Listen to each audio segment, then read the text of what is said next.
Hey everyone, Ben Coomber Radio, episode number 288. Now, today there is a twist. There is a twist and a turn. Do you know what? In love, actually, there's a lot of twists and turns, and that is kind of the topic of today. Now, some people often ask me what my current reading is, what my current interest is, and one of them is relationships. Now, I'm not seeking a relationship, I'm in a relationship, but having been in a relationship for a while, it makes me very interested in it. And it also makes me interested in it from a fitness perspective because I see a lot of friction between people in relationships. Someone's maybe trying to be healthy, someone's trying to hold back that person's health, or maybe there's friction between the habits, maybe there's a different value proposition between these two people. And I've really watched my own relationship evolve over the years and how things have changed and become, better. As we've become more honest, we've realised what both individuals want out of the relationship and what fitness means to us.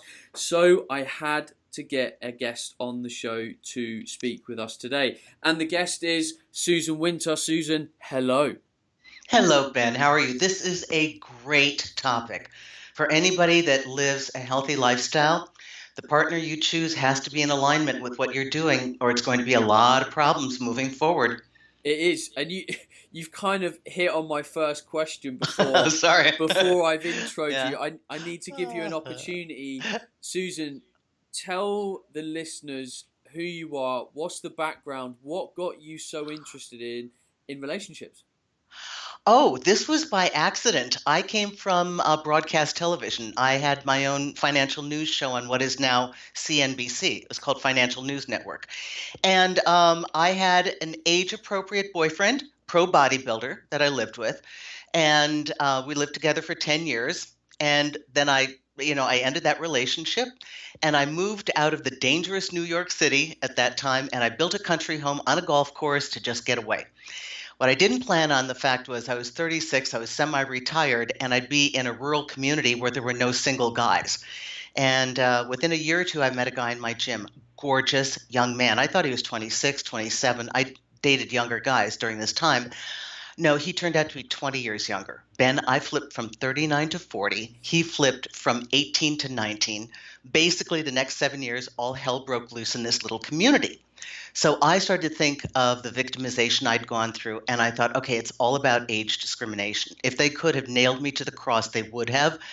And I thought, it's so painful and so horrible, people's judgment of an external being different. It could have been interracial couple at another time period. It could have been same-sex couple, but I was older and he was younger. I wrote a book, Older Women, Younger Men, New Options for Love and Romance. I was a first-time writer, didn't know I could write. It became an international bestseller. So all I did Oprah, I thought it was normal. You write a book, no publicist, didn't have a website for another 8 years, didn't even know what I was doing, knew what I wanted to talk about. And between New York Times and London Times, oh my God, it was like, I thought it was normal. Every day you give 3 or 4 interviews and you're running to CNN. I thought this was normal. Well, I didn't know what I'd done. And then when I felt like I'd given my message, I'm like, okay, I'm done. And then I looked at modern dating and I thought, oh my God, wait, I got more to say. And I entered this profession just like a free resource. I wasn't going to charge for it. I wasn't a therapist, but I realized, life will sometimes take you to where you're really good. You weren't planning on it, but it's like that. These twists and turns took me to where I need to be. So I have an active business. I do a lot of consultation. I do a lot of YouTube. I backed off on the writing. I write for Huffington Post and Good Men Project, and I backed off on that, and now I do 2 videos a week. A lot of consultation, a lot of media interviews like yours. Try to teach people how to have a healthy romantic life and be confident and whole and complete within themselves. And that's how I'm here. I love that. A career that came by accident, but you're passionate about it. So before we get into relationships, and I don't know, this might be really hard to define. I don't know. And I think people assume they know, but what does a loving relationship actually look like? Loving relationships have friction, Ben. A loving relationship is not a relationship where you never bicker, fight, or have a small battle. A loving relationship means you have challenges. It means you're growing as a couple, and you're not always going to see eye to eye. But at the end of the day, there's more love than there is resentment. Mm. There's more willing to compromise and come to an agreement than there is a stalemate. That's a healthy, loving relationship. You want two individuals that both have the right to have an opinion. And now they're going to forge their life together. So this is a lot of the clients that I deal with. Don't look for a relationship with no friction. Guarantee it, that means there's no passion. So, okay, well, friction's one thing, right? But like traditionally, when I think of a relationship and I see friction, we often then think of almost like explosion. Like No. you've seen it you've seen it in public, right? The couple are having a bit of an argument, and it just goes off on one, and they start raising their voices, and it never achieves anything. Like, so with friction, what is almost the path to resolving that friction in a kind of, I'm going to say, a normal way? Because the way I've started to really think about this with my relationship is I try and be as humanly upfront as possible the moment I have that emotion. And sometimes that's really difficult because you're not 100% sure whether you should verbalize it, whether it's strong enough. But, I'll say to my other half, I'll be like, do you know what? I'm feeling like this. And I'm not 100% sure why, but I need you to be aware of this. Like, how does that affect things? What does it change? No, that's basically perfect. You're done. Yeah, I mean, you don't need me. Okay, so we could just ramble now. You just tell your listeners whatever you want because you got it. That's the point. So I want to clarify this. I didn't mean that a relationship with friction is what we're looking for. What I meant to do is override this notion that we get that you never have a conflict with your partner. You're two real people, but you get along more than you don't get along. And when you have a little bump in the road, you work your way through it, you hold hands again. Now, as far as what you're doing, you're talking about the difference between responding as an adult and what you see in people that don't do that simply react. They name call, it escalates. That's not productive, and you're right. It doesn't go anywhere, and it doesn't solve anything. It creates a fight, and they get, polarized. They get away from each other. What you're doing is correct. You may not know exactly how to process it. You're taking the first piece of information. I have a feeling. I don't feel right about this. I'm not sure where it's going. This is what I need to tell you. And you're doing a technique that I call putting it on the table, which means you're saying to your partner, this is my information. Let's look at this. You see how empowering that is? You're asking your partner to interact with you. It's like you're at work and you've got a work challenge. Hey, let's collaborate on this. Like, here it is. What do you think? That is perfect. That's what we're striving for. And the fact that you're able to do this means somehow over the years you have refined this methodology with your partner to whenever there's an upset, we get it resolved. We move forward with honesty. We work through it. That's why it's been so successful. Do you think a big problem there with people being able to do that is people are scared of being vulnerable, especially men? Yeah, I have a twist on this. Okay. I hate the word vulnerable, and I would ask nobody to use it again. I like the word direct. Direct. I am communicating information. That's a direct, I feel this. That's not vulnerable. It's a fact. The sky is blue today. Well, it's New York. It's a little gray. Okay? I'm wearing a burgundy dress. That's a fact. So if you quit thinking of vulnerable and simply think of relaying information, you'll do it with a lot greater ease. But so at that point in time, though, that the person that's sort of wanting to do this will feel vulnerable. So to me, vulnerability is the emotion, whereas surely direct is the actual approach that individual is taking. Oh, I think that's interesting that you've attached the two together. Okay. That may be a male understanding that to communicate honestly, to say what I'm feeling at all is vulnerable. That's a social construct that you've adopted. Mm-hmm. It isn't necessarily a fact. Mm-hmm. It is simply a layer of context that you put on top of giving information as being a man from the world that you've absorbed. And you're not the only one. There are millions of men. When men work with me, their number one fear is that they feel they're so terrified to be viewed as weak or vulnerable or needy. And so that, therefore, a lot of the posturing and the hiding of emotions. Men tend to default to, if I don't know what I'm feeling and I don't know where to go with it, I just won't say anything and I'll pull away. And what you're doing is actually very courageous. But I'd ask you to rethink that before you attach this thing of vulnerable to basic communication, because what you're actually doing is problem solving.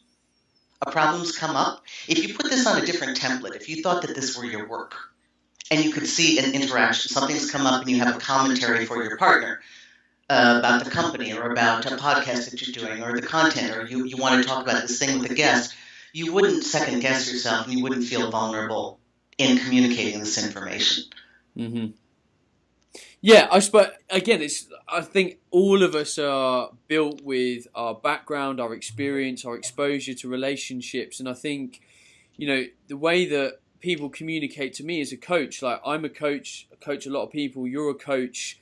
The way that people communicate this stuff to me, the word that they use a lot of the time is vulnerability. I know. That they are scared. And I get that being direct and honest with information is absolutely key. But a lot of the time, it's not a case of being direct and honest. It's being able to open your mouth at all and just say something. Yeah, because we're scared of the response. You see, so we're thinking ahead of ourselves. If you make it smaller, take smaller steps. The first step is to be able to tell your partner what you're feeling, because they're going to feel it anyway. So you're not hiding anything. You're actually averting a problem. So if you think of it in smaller steps, okay, first my goal is to say it. Then I will watch their response and trust myself that I can handle it, and whatever they say next, I will be able to adapt and flow with it. You've got to trust that you can improvise and know the next move. People are afraid to say something initially because they're afraid of what the response is going to be on the other end. That's how it tends to occur. So when we've got a couple, and we talked about this kind of explosive conversation that can often ensue with being in a relationship, when we see this and arguments explode, do we draw conclusion that these couples are not almost right for each other? Or do they not have the exposure and skill set yet, or the awareness to actually do that in almost an adult way? I think it's the latter. Okay. Because I think what happens is there are some couples that you would never want the relationship they have. They fight all the time, but they're going to stay together 25 or 30 years because that's their thing. It's where they're at in their level of communication. But at the end of the day, even with their bickering and slamming doors and reactivity, they come back together. Our job, I see, as an individual is to continue to evolve into the best version of ourselves on all levels. And when you're in partnership, you want to take your partner with you on that journey. You want to keep showing up as the better version of yourself to engage the better version of them. So every time you choose not to be reactive, and you choose, Ben, to simply say, this is what I'm feeling, you're already setting the stage for the response of your partner to be as equally measured and adult as what you have handed out. So it's a volley. They're going to mirror you, And so generally, you've chosen a higher version of communication. So I think, there's probably a bit of 50-50, right? There's going to be some people that do not have the skill set and the awareness to approach this and do this in the right way. And there's going to be some people that just aren't right for each other. And exactly. I've had experience of people writing into the podcast after, listening for a while. And they've said, do you know what? The podcast and me getting into fitness and sort of changing myself realised that me and my partner weren't right for each other, and we kind of went our separate ways. What does being in a relationship that's not right feel like? Oh, boy, there are all different versions. You feel like you're walking on eggshells, and maybe I'm talking as a woman. I've picked difficult partners. I'll admit it. God, I don't know. I think I want to create challenges for myself, but oftentimes I've noticed that, whether it was moodiness or, years ago, my guy was, obviously he was a pro bodybuilder, he was on steroids. So, of course, he was in a bad, foul mood half the time, dieting the other half.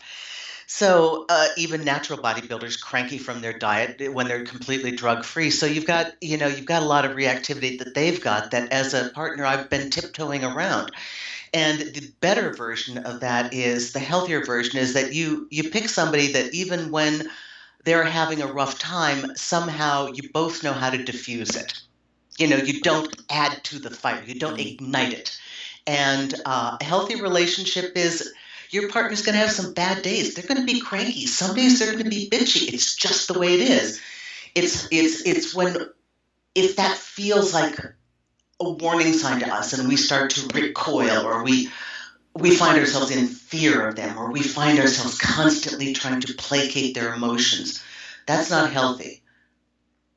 So when we've got two people that are maybe different, so let's say we've got two people that are a little bit inactive. They haven't been looking after themselves for a while. They've been in a relationship 3, 4, 5, 6 years, and one of them starts to get into the gym. One of them is trying to get fit, is really doing the right thing, he or she. And as this is evolving, there's friction. Yeah. And this other person isn't appreciating the person that they're starting to become. And we can discuss the reasons why. What needs to happen? What does that person that is trying to make the change need to do to kind of get the investment from their partner in something that really means something to them? You have to say to your partner, if you're the one who's taking your fitness seriously, you have to say to your partner, this is for us. I want to look better for you. Don't think I'm out here looking better for somebody else, because that's your partner's fear. Your partner's fear when you look good and start to evolve into having a healthy external life with hobbies is that somehow they're thinking, oh, and you're going to be better and more attractive, and then you're going to want to leave me. So this is a very common problem that you've spoken about, and what we're really talking about is growth. One partner has chosen to evolve, to better themselves, and the other hasn't. You're talking about fitness. We could just as easily be talking about career. Yep. But it's the point is that in a relationship, one partner will grow a little bit ahead. The other one should be activated and incentivized. So I'd say if your partner's starting to give you resistance, the first thing to do is to know they're frightened, that you're going to look good and leave them. You have to say, baby, it's not for you, or honey, it's not for you. It's not to leave you. It is for you. It is my looking good makes me feel good. I want us to be healthy. I want us to live a long life together. You've got to reassure them. And then, getting them into the gym or getting them healthy or getting them to change their eating habits, sometimes they'll resist just because they're feeling threatened. They want to resist. But you stock the fridge with healthy foods, get them to go to the gym with you. So, I mean, so we'll smaller the gap. Let's say this couple have got let's say they both put on 2 stone. They've been together a while. They both put on 2 stone, which isn't a huge amount of weight. Right. And this first person is 1 stone into their weight loss. They've got another stone to go. And this other person has not really had that emotion to really change. They don't see their weight loss as a big problem yet. And again, you've highlighted the first problem, that they're going to look sexier, they're going to look better. You've told them that, but they don't quite feel it. They don't buy into it. They're not really driven enough to go to the gym. What kind of almost strategies can that first person then start to really use? Because now we almost need to be a little bit strategic about our approach to really get the buy-in and get them to see and feel what we're experiencing. Good point. They may not want to go to the gym. That may be too obvious and too direct, because that's strictly for, fitness, for looking attractive, right? I would engage them in a hobby. On the weekends when you're with your partner, say, let's go for a walk. It's beautiful out. Engage them in something fun. You want to play table tennis. Let's go play tennis. Let's go hit a bucket of balls. You want to take a jog with me. It's so gorgeous out. Start to include your partner in hobbies or fitness where they find it interesting and exciting. They'll think it's a date with them. You're getting them moving. And what happens is sometimes once we just get that gear unstuck, the person gets on, they'll start to feel better. They're like, oh, that was fun. You want to go for a walk again next week? That's what we're hoping for. So I suppose it's about rechanneling the kind of emotional outcome and experience, because, previously you might have gone out for a meal, eaten 2 courses, had 3 drinks, and the response of that was you had fun, you had a laugh, you enjoyed yourself. But equally, you could go out and have a long walk with your dog and stop for, just a meal, a single plate of meal at a pub, and then walk home and equally have the same response. Yes. You can pre-program your partner to view that as a romantic, close experience. Maybe up the romanticism. Maybe stop your partner on your walk and pull them aside and have a passionate kiss and say, this feels so good. We're outdoors, it's healthy, I love you. Somehow give them the reward, give them the cookie. It's an emotional cookie. And the more that we show our partner what we want by throwing them the positive cookie for that behavior that is good for both of us, then we teach them that this is another format in which we can express our feelings and our closeness together. I think what's nice about this conversation is we're starting to expand the kind of emotional and practical side of being in a relationship, which takes work. Like anyone that doesn't say a relationship doesn't take work, it just happens, it's natural, it's just bullshit. You're right. It does take work. And I think one of the things that I've always tried to get people to do is really look after themselves and sleep well and be energized and not exercise to the point that you're always feeling tired. Because you mentioned like your cranky bodybuilder ex-boyfriend. Now, to me, he was in a lifestyle that potentially in some ways negatively affected your relationship because, in the times that he made available to you, he wasn't at his best self. No, and that's part of the lifestyle. That's another decision. If you are with an athlete that is their goal in life, you may not be number one. You may not be a priority. So you have to figure out how important that is to you. There were other problems in that relationship that didn't stimulate me that had nothing to do with that. Had he been the right disposition, I'm a very independent person. I went off and did my own work. It's not, but you learn to understand. Your partner certainly has been grumpy at certain times. Not aggravate them. You go away, you do something else, you come back, they come over, give you a kiss. It's all better. It's the entire dispositional makeup. I think disposition is a very important quality that's oftentimes overlooked in relationships. Does your disposition work well with your partner? Do you tend to be conflict resolution oriented, both of you? Does your partner tend to diffuse you rather than ignite you? Does your partner tend to be a positive person? They can be an introvert, but they're still positive. Do they edify what's good and wonderful that you respect and admire in yourself? These are important questions. So, with these kind of like honest conversations that couples need to have, do you think there's a right time? Do you think it's a case that whenever you feel this emotion and you want to be honest and verbal, you just verbalize it, or you just kind of bank it, try and read their body language and see if they are kind of in a good and happy place to be able to kind of almost take potential, because initially they might see it as negativity. This is big. This is an individual discussion. You have to be cued into your partner. If for some reason or other you feel that anything you have to say to your partner is going to be volatile and they're going to be reactive, you certainly have to get the best timing possible. Okay. If it's something that is a really big issue and it can't wait, you've just got to say it. Okay. But I think we all naturally modify when and how we say something because we're constantly reading our partner's energy and their attitude. I think your natural intuition of what you know this partner is going to temper however you speak and when you speak to them.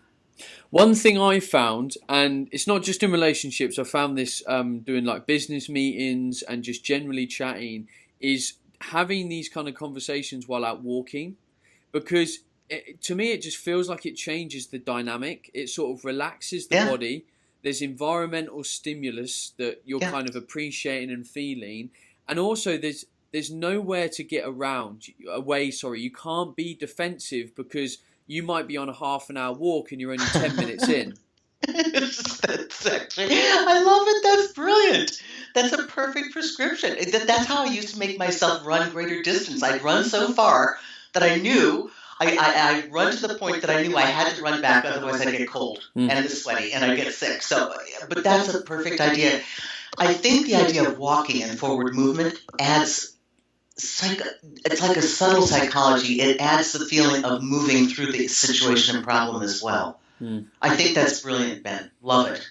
Because I just think back to where me and my girlfriend have had the most positive conversations, and they have been walking. Like, we'll go out for a long 2 hour walk, and we'll go through so much stuff, and we'll talk honestly and be open, and be objective and talk about our goals. And it's quite a it's a really nice experience.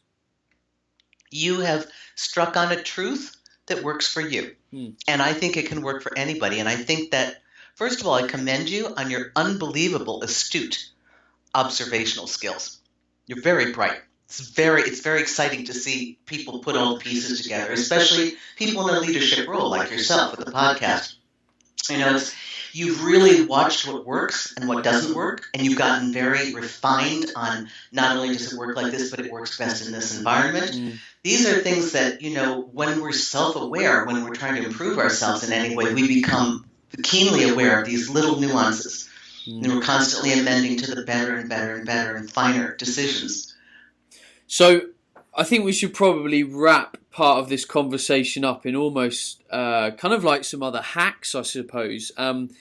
I'll talk from my experience again, and then I'll ask you about your experience. I think one of the other things that I've seen positively in my relationship is being able to forward plan as much as possible, especially as I'm self-employed. So, I might go away for a week, and I'll say to my girlfriend, like, when I come home, the next 3 days, like, what are you doing? Where are you? Okay. And then I can say to myself, right, that afternoon, that's for you.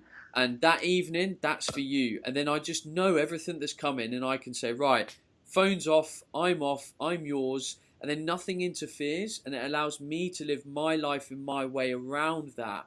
I think that's one of the things that we've really nailed, like, the last 6 months in our relationship.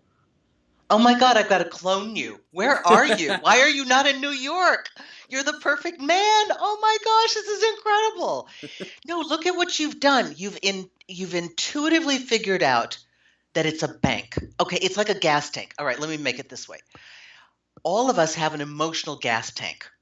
None of us are good at running close to empty. None of us. And when you know that tank has gone down because you've been away for a week, you're smart enough to know, my life is going to go a lot better with my gal, and I'm going to be a lot happier if I refill the tank. You give her dedicated time. This is like what you're doing to turn off the phone and pay attention to her.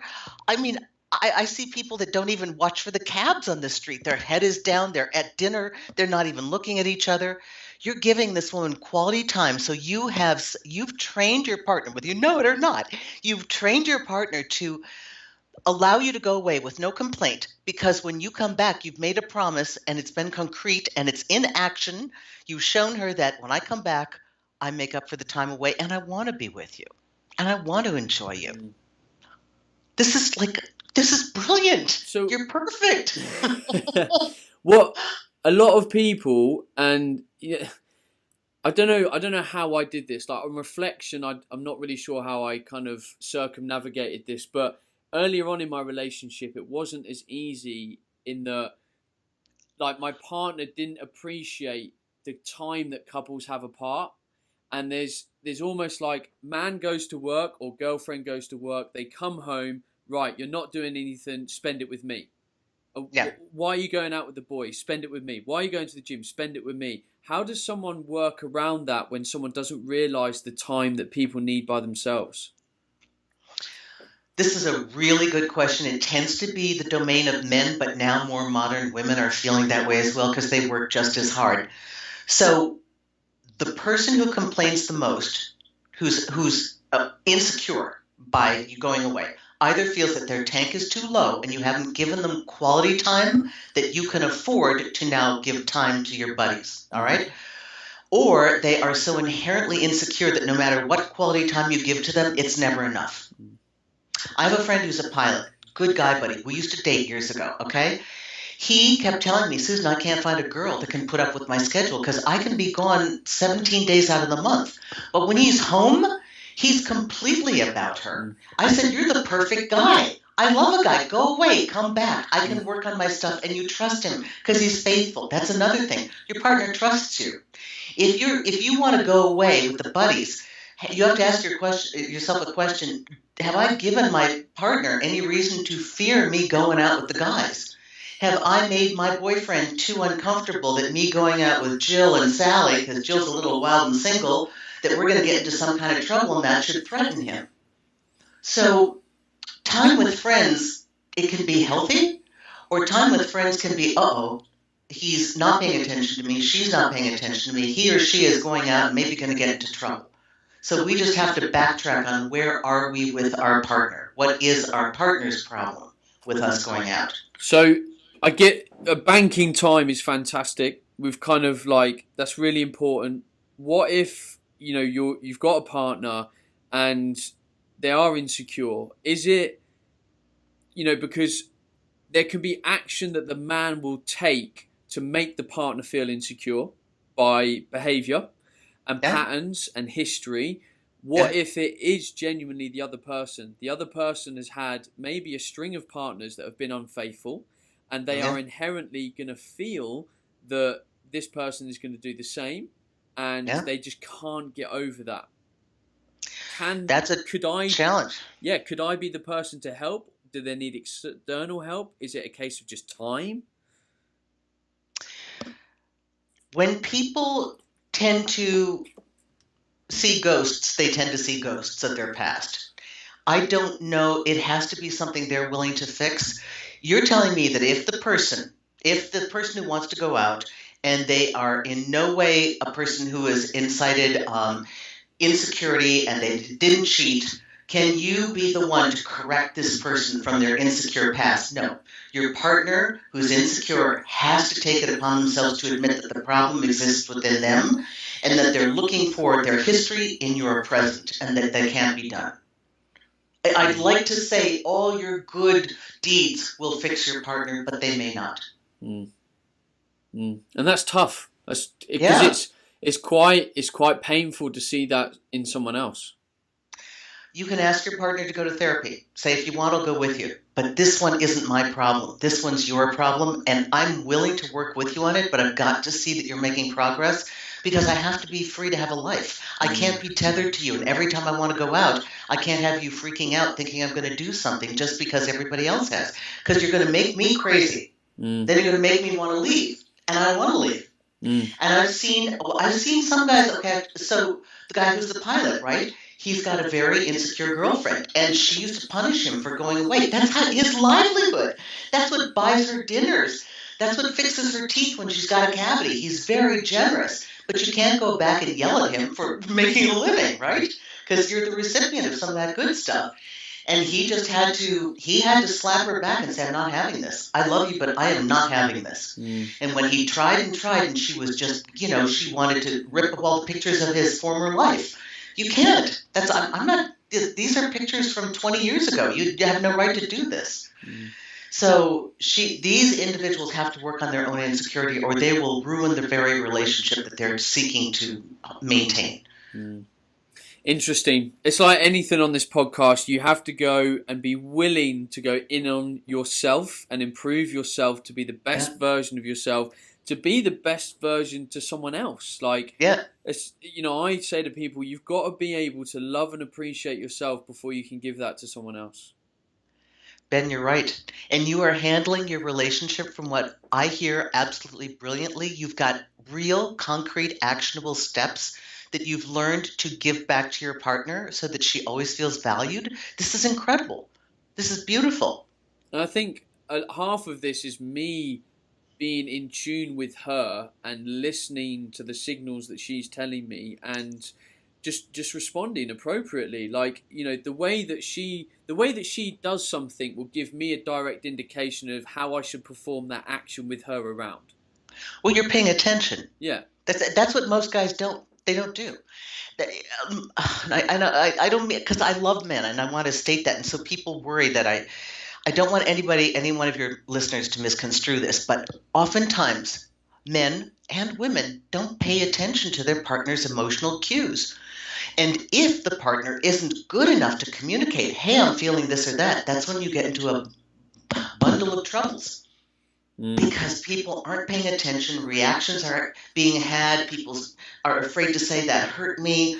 Nobody knows where they stand in the relationship. You've also set a template for honest communication, so that if you missed some kind of symbol or sign that your partner had, you just missed it because you were preoccupied or busy or editing or doing something.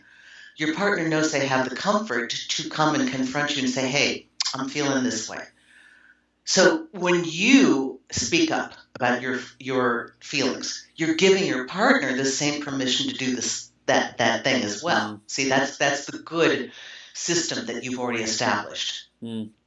Yeah, I remember there was a point in our relationship that I said to her, I said, however painful it might be to me, I want you to say what you feel as soon as you feel it, because I'm and be aware that I might be annoyed, I might be upset. That's going to be a natural reaction of me, but that doesn't give you cause not to be honest, because you're not protecting my emotions. You've got to protect your emotions, and I have to deal with mine in my own way and be, again, adult about it.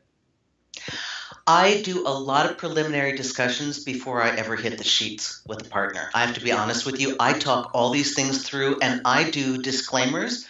Similar to this, I will say things like, my goal is to love. My goal is to fall in love with you. If you have any problem with a woman loving you, you should bail now. My preference would be that you feel the same way about me, but for God's sake, don't edit my emotions and don't peel me back just because you're uncomfortable with it. And at that point, they normally start crying. I mean, a big guy will start crying. But I have to tell people how I function, and you're telling your partner how you function, and I have to create early on. I do a similar conversation like, what's really important is there will be times that we have challenges, and there'll be times that you've got something you're hiding from me because you've learned in the past that if I say this thing, anybody's going to go crazy. And I'm going to promise you right here and now, I may not like it, I may not do the best with it, but you remind me of this conversation. Because you've got to be able to tell me the stuff that you think is ugly or that I don't want to hear. If it's not open on the table, we're going to start lies and we're going to start covering up, because most people are afraid to show who they really are. I've learned that to love a man, the way I show a man, one of the ways I show a man that I love him is to let him be all that he is and tell me the truth of what he's about. It's that he normally hides who he is from a woman and only shows her what he thinks are the appropriate things she wants to see. I may not like hearing this stuff. I may not like seeing it. But if I'm going to love him, I got to know that. And then the love that he feels for me, knowing that I know all of him and I'm okay with that, you have to be open with your partner. We hide so much of who we are. Men hide certain pornography. They hide certain proclivities that they want in bed. And they're so terrified that if I tell her or show her, she'll be freaked out about it. And if you have to play a game of who you are with your partner, you're underestimating your partner, or two, you've got the wrong partner. And of course, that's always a reality people have to face. How many relationships have you been in? How many relationships have I been in? We don't get one relationship and it sticks. Like we need to know and be attuned to when something is realistically not going to work out, however painful that is. It is true, and you've given your partner permission to be honest, and you've stated, I might not like it, but we need to talk about it. And you've also given them, in that statement, you gave them the promise, just like I do, that for whatever reason, it's more important that you say this. I might not like it, but remember this conversation. I gave you my word. You can recall. You can tell me again, hey, you said I'm safe to do this. You'll say, yeah, I got to go with that. That's my promise to you. That's brilliant. Well, this show was half selfish on my behalf and half for the listeners, I will be honest, because, everything about this podcast has been about, self-optimization, improving what we get out of life. And if we're honest, like relationships, or the relationship, is one of the biggest aspects of your life. Like, your safety and your well-being, your career, your relationship, they're like the key three things that are going on. So for us to really get this far into the podcast and not talk about it, it's a bit sacrilege. Who you choose as a partner defines your career. It defines your success. It defines your level of risk. It defines your level of comfort. It also defines your level of trust in what you can do. And most times how you feel about yourself, because that's the mirror that reflects back to you who you are. So if you're an ambitious person, you need to have somebody that supports and honors that. They may not be ambitious in the way that you are. They may have an entirely different career, but they have to honor it and support it. Really honor it and support it. And you have to feel that that's honored and supported. That's quite hard sometimes. Yeah. You know, because my partner's ambitious. Like, she was one of the youngest ever nurses in her specialty field, like loads of stuff. But her ambition is different to mine, and it's probably driven from a different place. And sometimes, and I think we all do, we kind of look at someone else and go, well, why don't you do it my way? And it's like, well, that person isn't you. It's as simple as that. But just, you know, and I'm being self-aware, but just battling that emotion is quite oftentimes tough.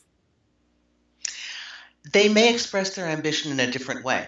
You might have a partner who's an artist, and they'll go and work for a day and a half on a painting, or they want to do a theatrical piece, or they're a dancer. And you may be upwardly mobile in business and not understand, you know, what they're doing. But some people do it for the love of it. Some people do it because they have to do it. Some people do it because they need to see concrete examples of their traction in life. They need to see it through money and position. And there's not one right way. This is where disposition and how we express ourselves is so important. You will know when you're in a relationship, if you can go through the different evolutions of who you are and you and your partner continue to find your way back together again. There will be times you're a little bit apart. There will be times one grows and the other doesn't. But the point is, it eventually comes back. It goes apart and it comes back. It's like the DNA strand, okay? That's what happens in a healthy relationship, and it keeps moving. And hopefully our partner challenges us. It challenges us not in a negative way, but in a positive way, that they've got the kind of energy and disposition that keep us on track to want to be our better self. What you want to watch out for is a person that dampens you, dampens your drive, dampens your spirit, asks you to want less of life. That's a person that just wants to, I'm tired now, let's just sit down here. We're going to stop, right? This is done. Can we stop? And if you're a partner that wants growth, you're going to want to keep moving forward.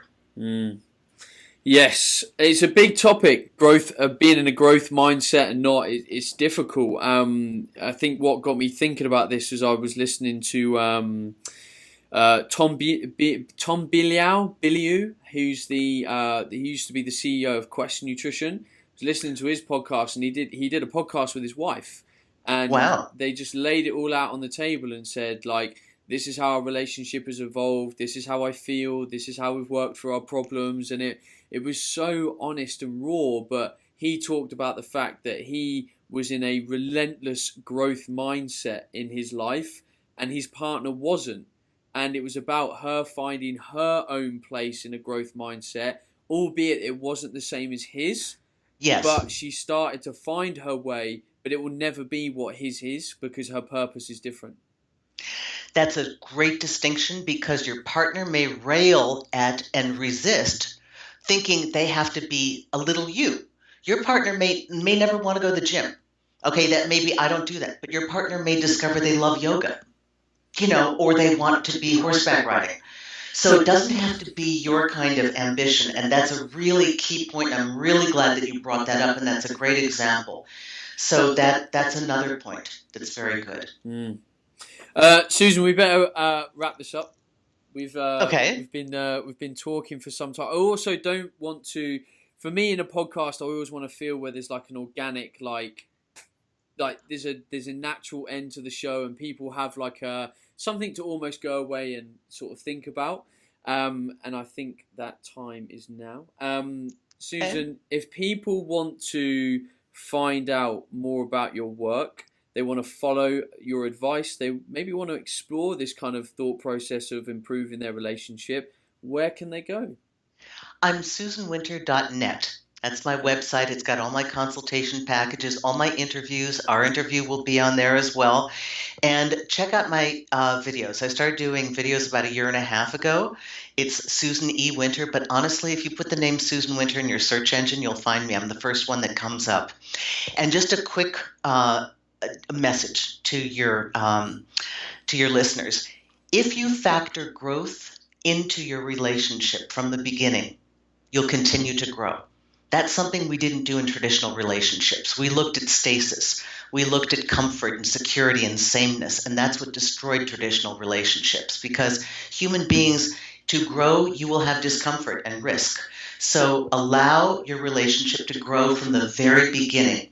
Allow your partner to become the best they're doing. Support what they're exploring. Have them then support what you're exploring. Allow yourself to do the back and forth, the up and I'm doing it with my hands, but your listeners won't be able to see it. So I'm making the DNA strand. So allow your partner to grow and encourage them so that they will have the reciprocity with you. If you factor growth into the relationship from the beginning, you'll have it throughout the end, and you'll have a growth-oriented relationship that can sustain both of you. I love that. We all need to grow. That's why this podcast exists. It's personal improvement. It's growth. So I'm going to summarize quickly before we go, because I think it's important. Open communication, however uncomfortable it feels, is really important. Listen to the cues of your partner and feed off their energy. Maybe have conversations that are a little bit more dynamic. They're not kind of like on the sofa where it feels kind of almost a bit confrontational. Maybe go for a walk. Maybe you're out and about. Maybe you're kind of driving. We've talked about listening. Allow your partner to grow. So I suppose, Susan, a lot of that is just in the language of how you kind of explore what it is you both want out of your relationship. Absolutely. And another point that you brought up yourself, refill their tank. Teach your partner it's okay that you go away and do your gym. It's okay that you, went to a class this weekend about health and nutrition and they didn't want to go. When you come back, reward your partner by filling their tank, as you do, with attention, so that they learn that you going away, it's almost like puppy training. I'm going to go away, bye-bye, I'll be back. You don't want your partner to think that when you go away to learn and grow, that you don't want to come back. So that solidifies, it's okay for us to do this. We come back together at the end. I think that's brilliant on your part. Awesome. Susan, amazing. You heard it, everyone. Go to susanwinter.net. Google machine her, put her name into the social machine, find out some more. I just genuinely think that relationship is such a big part of our life, and we really need to explore it. We really need to optimize it, because, love shouldn't have friction. It should now and again, but, it should support us. It should ignite us. It should make us happy. It should empower us and, just enable us to live our best life, really. Absolutely. Absolutely. Right, everyone. Thank you for listening in. Susan, thanks for being an amazing guest on the show. It's been great to speak to you. And look, you're an amazing host. Come on, you're easy. Well, I'm not easy. Behave. I will be back on the show next week with another incredible guest as standard. In the meantime, all of you beautiful lot, stay awesome, and I will see you next week. Goodbye. Hey everyone, Ben Coomber Radio, episode number 287.